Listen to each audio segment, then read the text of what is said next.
शुभ सकाळ सर्वांना. श्री स्वामी समर्थ. नमस्कार. तर बघा, श्रावण महिना सुरू झालेला आहे. श्रावण महिना हा धार्मिकदृष्ट्या पवित्र आणि अतिशुभ मानला जातो. तर या महिन्यामध्ये शिवलीलामृत पारायण केलेलं त्याचं 100 पटीने फळ हे आपल्याला भेटत असतं. तर शिवलीलामृत पारायण कसं करायचं याबद्दलची डिटेल्समध्ये आज माहिती आपण आजच्या व्हिडिओमध्ये बघणार आहोत. नवीन असाल चॅनलवरती तर चॅनलला लगेच सबस्क्राईब करा आणि कमेंटमध्ये ओम नमः शिवाय किंवा हर हर महादेव लिहायला विसरू नका. महिना म्हटलं की महादेवाचं पूजा अर्चा आली तर आपल्या पृथ्वीतलावरती महादेवांची उपासना करण्याला विशेष असं महत्त्व आहे. तर श्रावण महिन्यामध्ये शिवलीलामृत हा जो अमृतासमान ग्रंथ आहे, ह्या ग्रंथाचं पारायण कसं करायचं, 1 दिवसीय असेल किंवा 3 दिवसाचं असो, 5 दिवसाचं, 7 दिवसाचं असो, तर हे पारायण कसं करायचं, पारायण कोण करू शकतं, तर पारायण कशा पद्धतीने करायचं, त्याचप्रमाणे पारायण करताना पूजा मांडणी कशी करावी, नैवेद्य काय दाखवायचा, पारायणाचे उद्यापन कसं केलं जातं, सवाष्ण असेल, ब्राह्मण असेल किंवा कोणी असेल, तुम्हाला मिळालं त्यांना जेवण्यासाठी काय घालायचं, त्याचप्रमाणे कसं आदरतिथी आपल्याला करायचं आहे आणि श्रावण महिन्यामध्ये शिवलीलामृत पारायण केल्यानं काय होतं, तर त्याचं महत्त्व काय आहे, तर ते आज आपण जाणून घेणार आहोत. तर बघा, शिवलीलामृत या ग्रंथाचे पारायण कोणीही करू शकतं. मुलं, मुली, त्याचप्रमाणे स्त्रिया असतील, पुरुष असतील, कोणीही करू शकतं. या ग्रंथाचं पारायण करू शकतात. पण ग्रंथ लहान आहे, त्यामुळे ग्रंथाच्या पारायणाला कोणतेही नियम नाही की यानेच करावं त्यानेच करावं. त्याचप्रमाणे शिवलीलामृत या ग्रंथामध्ये 14 अध्याय आहेत आणि आपल्याला 14 अध्यायाचेच पठण करायचं असतं. सध्या त्याच्यामध्ये एक 15वा अध्याय ॲड झालेला आहे. तर 14 अध्यायाचं पठण करायचं आहे. शिवलीलामृत पारायण हे सकाळी करण्यापेक्षा तुम्ही संध्याकाळी म्हणजेच प्रदोष काळामध्ये दिवे लागण्याच्या वेळेस केलं तर अतिशय उत्तम, कारण महादेवाची कोणतीही उपासना प्रदोष काळीच केली जाते. तर बघा, विशेष महत्त्व आहे याला आणि ती फलदायी पण ठरते. जेव्हा आपण प्रदोष काळामध्ये महादेवाची सेवा करतो ना, तेव्हा ती शीघ्र फलदायी ठरते. तर सर्व देवी देवतांची सेवा ही दररोज करतच असतो, पण महादेवाची सेवा ही आपल्याला श्रावण महिन्यामध्ये करायची असते. आपल्याला जन्म देण्याचं कारण म्हणजे केलेलं आहे, तर आपण पालन करण्याचं काम भगवान महादेव करत असतात. तर हे महादेव करत असतात, त्यामुळे शिवलीलामृत पारायण करायचं असतं. याचं खूप महत्त्व आहे. तुम्ही फक्त त्यांची थोडीशी जरी सेवा केली, तुम्ही मनापासून त्यांना हाक मारली, तरी ते आपल्या भक्तासाठी धावून येतात. आपल्या आयुष्यामध्ये अनेक संकट असतात, अनेक अडचणी असतात. आता सांसारिक माणसं म्हटलं की खूप साऱ्या अडचणी तर येतातच. आर्थिक अडचण आहे, संतान प्राप्ती होत नाही, लग्न जमत नाही, कर्ज आहे, आर्थिक अडचण आहे, कोणतीही कठीणातील कठीण इच्छा असू द्या, ती पूर्ण होत असते. तर संकट असतील, खूप सगळं आजारपण असेल आणि खूप संकटाचा सामना करावा लागत असेल, तर शिवलीलामृत या ग्रंथाचं पारायण केल्यामुळे आपली सर्व संकटं दूर होतात आणि आपल्या इच्छापूर्ती होतात. तर बघा, या पारायणाला विशेष काही नाही. त्यात तुम्ही श्रावण महिन्यामध्ये हे पारायण करू शकतात. 1 दिवसाचं शिवलीलामृत पारायण करणार असाल तर तुम्हाला 1 दिवसात म्हणजे एकदा बसलं की तुम्हाला 14 अध्याय पठण करायचे असतात एका दिवसातच. तर बघा, तुम्हाला जर पहिल्या 5 दिवसाचं अध्याय पारायण करायचं असेल किंवा तुम्ही 7 दिवसाचं करायचं असेल, तर तुम्हाला 7 दिवसाचं पारायण करायचं असेल तर तुम्हाला रोज 2-2 अध्याय पठण करायचे आहेत. 2 अध्यायाचं पठण करायचं आहे. तुम्ही तुमच्या ह्याच्यानुसार करू शकता. जर तुमची कॅपॅसिटी असेल तर तुम्ही 1 दिवसात, 3 दिवसात सुद्धा हे पारायण करू शकता. शक्यतो काय होतं की खूप कमी वेळामध्ये जास्त लोड घेण्यापेक्षा तुम्ही 7 दिवसाचं पारायण केलेलं कधीही चांगलं. तर बऱ्याचशा जणांना प्रश्न पडला असेल, श्रावण महिन्यामध्ये दररोज 1 अध्याय पठण केला तर चालेल का? तसंही चालेल, पण जेव्हा महिला असतात तर त्यांना खूप अडचणी येतात. म्हणजेच मासिक धर्म असेल, दुसऱ्या काही गोष्टी असतात. त्याच्यामुळे काय होतं की मग आपलं हे अध्याय जे आहे किंवा हे जे दररोजचं 1 अध्याय पठण करतो त्याच्यामध्ये गॅप पडतो. तसं करण्यापेक्षा मग काय करू शकता, तुमची मासिक धर्म झाल्यानंतर तुम्ही पारायण करू शकता. तुमची मासिक धर्म झाल्यानंतर तुम्ही पारायण करायला चालू केलं, जेणेकरून तुमच्या त्या पारायणामध्ये खंड पडायला एकही दिवस येणार नाही. तर 1 अध्याय असं जर वाचायला गेलं तर बघा, खूप म्हणजे वेळ लागणार नाही तर आणि तुमचा खंडही पडणार नाही. तर साप्ताहिक पारायण केलं तर ते कधीही उत्तम. शिवलीलामृत पारायण कधीपासून करायचं, तर बघा, जेव्हा तुम्ही मासिक धर्म झाल्यानंतर तुम्ही तेव्हा शिवलीलामृत पारायणाला सुरुवात करू शकता. श्रावण महिन्यातील प्रत्येक दिवस हा विशेष दिवस असतो आणि महत्त्वाचा दिवस असतो. कुठल्याही दिवशी शिवलीलामृत पारायणाची सुरुवात करू शकतात. पहिल्याच सोमवारी शिवलीलामृत पारायण करावं असा अट्टहास अजिबात करू नका. शिवलीलामृत पारायण करताना पूजा मांडावी का, तर पूजा मांडण्याची तुम्हाला काहीही गरज नाही. आपल्या घरामध्ये, आपल्या प्रत्येकाच्या घरामध्ये शिवलिंग हे असतेच. तिथेच बसून तुम्ही आसन घेऊन बसा, तुपाचा दिवा लावा, तिथेच तुम्ही पठण करू शकतात. त्याच्यासाठी वेगळी अशी पूजा मांडायची काही गरज नाही. जर तुमच्या आजूबाजूला कुठे महादेवाचं मंदिर असेल तर तिथे तुम्ही प्रदोष काळामध्ये हे पारायण करू शकता, कारण तिथे हजारो पटीने शिवतत्व जागृत असतं. तर तुमची कितीही कठीणातील कठीण इच्छा असू द्या, संकट असू द्या, ते पूर्ण होणार. प्रदोष काळामध्ये महादेवाच्या मंदिरामध्ये जाऊन जर हे पारायण केलं तर तुमची इच्छा नक्कीच पूर्ण होणार आहे. संकट दूर होतात. पूजा मांडण्याची गरज नाही. तुमच्या घरामध्ये शिवलिंग असलं तरीसुद्धा खूप आहे. बऱ्याचशा घरामध्ये अजूनही महादेवाची पिंड नाही आहे, तर तुम्ही श्रावण महिना सुरू झाला आहे, महादेवाची पिंड तुम्ही घरामध्ये स्थापन करू शकतात. पहिल्या सोमवारी केली, दुसऱ्या सोमवारी करू शकतात. तर बघा, तुम्ही ही सेवा करताना संकल्प घ्या आणि मगच सेवेला सुरुवात करा. तुम्ही ज्या दिवशी पारायण सुरू करणार आहेत त्या आदल्या दिवशी तुमच्या घराच्या आजूबाजूला असणाऱ्या महादेवाच्या मंदिरामध्ये जायचं. तिथे महादेवाच्या शिवलिंगावरती तुम्हाला 11 बेलपत्र व्हायचे आहेत. किंवा संकल्प तुम्ही करताना तुम्ही महादेवांना सांगा की महादेवा, मी माझी अशी इच्छापूर्तीसाठी शिवलीलामृत पारायण करणार आहे, तर निर्विघ्नपणे माझ्याकडून ही सेवा करून घ्या, अशी प्रार्थना तुम्ही करू शकतात. जवळपास मंदिर नसेल तर तुम्ही घरातील जी शिवलिंग आहे त्याच्यावरतीच तुम्ही 11 बेलपत्र अर्पण करायचे. आणि दुसरी गोष्ट म्हणजे, तुम्ही आदल्या दिवशी नाही केली आणि ज्या दिवशी तुम्ही पारायण करणार आहात त्याच्या आधी जरी तुम्ही पूजा करत असताना बेलपत्र अर्पण केलं, संकल्प केला, तरी पण चालतं.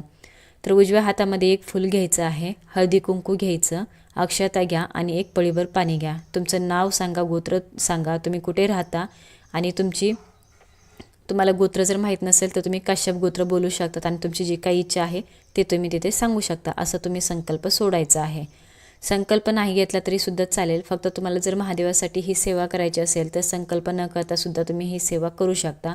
अशा प्रकारे काही बोलायचं, हे पारायण माझ्याकडून निर्विघ्नपणे होऊ द्या, ही प्रार्थना तुम्हाला तिथे करायची आहे. किती दिवसाचं तुम्ही पारायण करणार आहेत हे महादेवांना अगदी श्रद्धेने सांगायचं, तुमची इच्छा सांगायची आणि ते तुम्हाला पाणी जे आहे ते ताम्हणामध्ये सोडायचं. त्यानंतर हे पाणी कुठल्याही वृक्षाला घालू शकतात, तुळशीच्या झाडाला सोडून. त्यानंतर तुम्हाला पारायणाला सुरुवात करायची. जेव्हा तुम्ही शिवलिंगावरती बेलपत्र अर्पण करणार तेव्हा ओम नमः शिवाय या षडाक्षरी मंत्राचा किंवा हर हर महादेव या मंत्राचा तुम्ही जप केला तरी चालतं. तर पुरुषांनी ओम नमः शिवाय या मंत्राचा जप करायचा, महिलांनी नमः शिवाय या मंत्राचा जप करावा. पण असं काही नाही, ज्याची त्याची श्रद्धा. तुम्ही ओम नमः शिवाय या मंत्राचा जप जरी केला ना तरी पण चालतं, काही बिघडत नाही.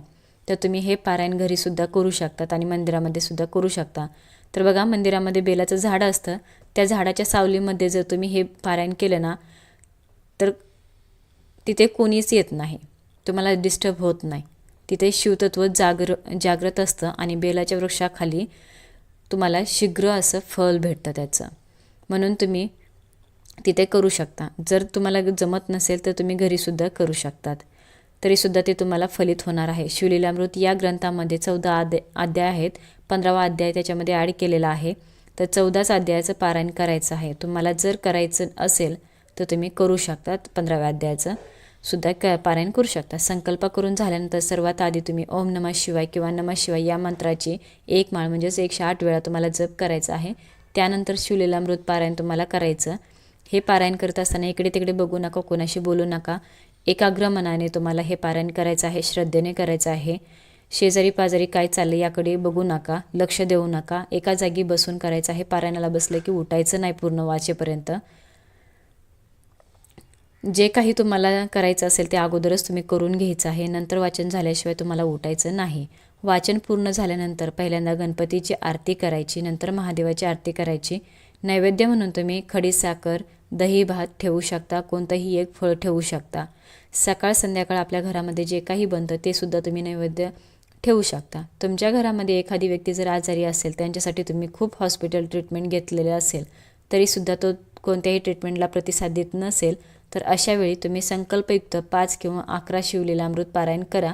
यामुळे त्या व्यक्तीची जी काही व्याधी आहे ती दूर होते, आजारपण पळून जातं, ठणठणीत बरा होतो.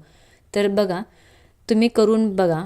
आणि अनुभव घ्या. तुमच्या घरामध्ये एखाद्या व्यक्ती असेल की जो खूप काळापासून आजारी आहे. तुम्ही खूप हॉस्पिटल केलं, पारायणं केली, उपाय केले, सेवा केलं, काही करून थकलात. तर बघा, त्याच्या प्रकृतीमध्ये जर तुम्हाला फरक वाटत नसेल तर त्या व्यक्तीसाठी सुद्धा तुम्ही शिवलीलामृत पारायण करू शकतात. तुम्हाला खूप असा दिव्य अनुभव पाहायला मिळेल. श्रावण महिन्यामध्ये शिवतत्व हे हजारो पटीने जागृत असतं. त्यामुळे श्रावण महिन्यामध्ये शिवलीलामृत पारायण करण्याला महत्त्व असतं. मग तुमची कितीही मोठी इच्छा असू द्या, लहान असू द्या, संकट असू द्या, अडचणी असू द्या, सगळं काही त्याच्याने दूर हे पारायण करताना तुम्हाला पूजा मांडण्याचीही गरज नाही आहे. तुम्ही फक्त आपल्या घरामध्ये शिवलिंग घेऊन बसा, दिवा अगरबत्ती लावा, संकल्प करून पारायणाला सुरुवात करू शकतात. ज्यांना जमिनीवर बसून पारायण करणं शक्य होत नाही त्यांनी चेअरवरती बसूनसुद्धा म्हणजेच खुर्चीवर बसूनसुद्धा पारायण केलं तरीसुद्धा चालतं. पारायण करताना एक गोष्ट सर्वात महत्त्वाची म्हणजे ज्या ठिकाणी तुम्ही शिवलीलामृत हा ग्रंथ ठेवलेला आहे, एखाद्या पाटावरती म्हणा किंवा देवघरासमोर, तो तिथून तुम्हाला हलवायचा नाही. पूर्ण पारायण म्हणजे समजा साप्ताहिक पारायण तुम्ही करत असताना तो ग्रंथ तिथेच ठेवायचा आहे, उचलायचा नाही. पूर्ण पारायणाचे उद्यापन होईपर्यंत जो ग्रंथ आहे तो तिथेच ठेवायचा आणि अशा ठिकाणी तुम्ही पारायण करा की जिथे तुम्हाला तो ग्रंथ हलवता येणार नाही. सर्वात महत्त्वाचं तर शिवलीलामृत पारायण करण्यासाठी शिवलीलामृत हा ग्रंथ असणं गरजेचं आहे. हा ग्रंथ तुम्हाला कुठल्याही दुकानामध्ये मिळून जाईल. तुमच्याजवळ कुठे केंद्र असेल तिथे भेटेल. तर शिवलीलामृत पारायण सुरू करण्याआधी महादेवाच्या मंदिरामध्ये जाऊन तिथे एक नारळ ठेवा आणि पांढरं फूल ठेवा, एक बेल व्हा आणि तुम्ही तुमचं जे काही संकट आहे, जी काही इच्छा आहे ती तुम्ही महादेवांना सांगू शकता आणि दहीभाताचा नैवेद्य हा दाखवायचा आहे. तर बघा, श्रावण महिन्यामध्ये जे काही व्रत करतो ना, तर ते उपवास जे आपण उपवास करतो ते उपवास आपल्याला दहीभाताचा नैवेद्य महादेवांना दाखवल्यानंतरच उपवास आपल्याला प्रदोष काळामध्ये सोडायचा असतो. किंवा तुम्ही पारायण झाल्यानंतर तुम्ही उद्यापनासाठी एखाद्या जोडप्याला तुम्ही बोलून त्यांचा मानसन्मान करू शकता. स्त्री असेल तिला हळदी कुंकू लावा, पुरुष असेल त्यांना तुम्ही कुंकू लावू शकत नाही, गंध लावा. तर बघा, त्यांची तुम्ही ओटी भरा, स्त्रीची साडी तिला नेसवू शकता, त्यांचा मान सन्मान तुम्ही करू शकता. तुमच्या यथाशक्तीनं तुम्हाला जी काही दक्षिणा द्यायची आहे ती तुम्ही देऊ शकता. एक पांढरं वस्त्र घ्या आणि तुम्हाला ते पांढरं वस्त्र, तांदूळ घ्या, पावशर घ्या, सव्वा पावशर घ्या, 1 किलो घ्या तुमच्या यथाशक्तीने आणि एक पांढरं वस्त्र महादेवाच्या मंदिरामध्ये जाऊन तुम्ही जे शिवलिंग असतात तिथे अर्पण करू शकता किंवा जिथे गुरुजी असतात त्यांनासुद्धा तुम्ही हे दान करू शकतात. तर तुम्हाला शक्य नाही तर तुम्ही एखाद्या गरजू व्यक्तीला पांढरं वस्त्र आणि तांदूळ हे दान केलं तरी पण चालतं. तर अशा पद्धतीने तुम्हाला पारायणाचे उद्यापन करायचं आहे. पारायणाचे उद्यापन पूर्ण होतं. श्रावण महिन्यामध्ये दान करण्याला विशेष असं महत्त्व आहे. तुम्ही तुमच्या यथाशक्तीने तुम्ही कोणतंही दान करू शकता, जेवढं शक्य होईल तेवढं तुम्ही करू शकतात. गरजू व्यक्तींना अर्पण करू शकतात. तर बघा, तुमच्या पद्धतीने तुम्ही करू शकता. शिवलीलामृत पारायण करताना तुम्हाला कोणते नियम पाळायचे आहेत? तर सर्वात महत्त्वाचा नियम म्हणजे तुम्हाला मांसाहार चुकूनही करायचा नाही. श्रावण महिना म्हटलं की सर्वजण मांसाहार वगैरे हे सगळं पाळतात. श्रावण महिन्यामध्ये तसं तर सर्वच मांसाहार पाळतात, पण जे पाळत नाहीत त्यांना निदान हे पारायण करता तर येणार नाही. मांसाहार हा वर्ज्य आहे. त्यामुळे साप्ताहिक पारायण करा, जेणेकरून 7 दिवस तुमच्याकडून हे पारायण पाळलं जाईल. तामसिक पदार्थही तुम्हाला पाळायचे आहे. तुम्हाला कांदा लसूण खायचा नाही. त्याचप्रमाणे ब्रह्मचार्याचे सुद्धा तुम्हाला पालन करायचं आहे. त्यामुळे साप्ताहिक पारायण करणं अतिउत्तम, जेणेकरून की तुमच्याकडून सर्व नियम पाळले जातील. आणि साबुदाणा खायचा आहे, भगर खायची नाही. दुसऱ्याचं कोणाचंही अन्न आपल्याला खायचं नाही. पारायण चालू असताना परान्न वर्ज्य आहे. तर बघा, जर तुम्ही घरून ऑफिसमध्ये जात असाल जॉबसाठी, तिथे बघा जेव्हा आपण जेवायला बसतो तेव्हा सर्वांचा टिफिनमधला आपण शेअर करत असतो. पण असं न करता जर पारायण चालू असेल तर तुम्ही तुमचाच टिफिन खा. पारायण होईपर्यंत तर तुम्ही हे नियम नक्की पाळा. तर बघा, पारायण चालू असताना परान्न खायचं नाही, कारण की पारायणामधून आपल्याला दोष लागतात. तर हे जे आपल्याला नियम आहेत ते नियम पाळावेच लागतात. तर व्हिडिओ बघा तुम्हाला कसा वाटला आणि ज्यावेळेस पण आपण पूजा करतो त्यावेळेस प्रदोष काळामध्येच करावी. प्रदोष काळामध्ये शिवलीलामृत पारायण करण्याला विशेष असं महत्त्व आहे.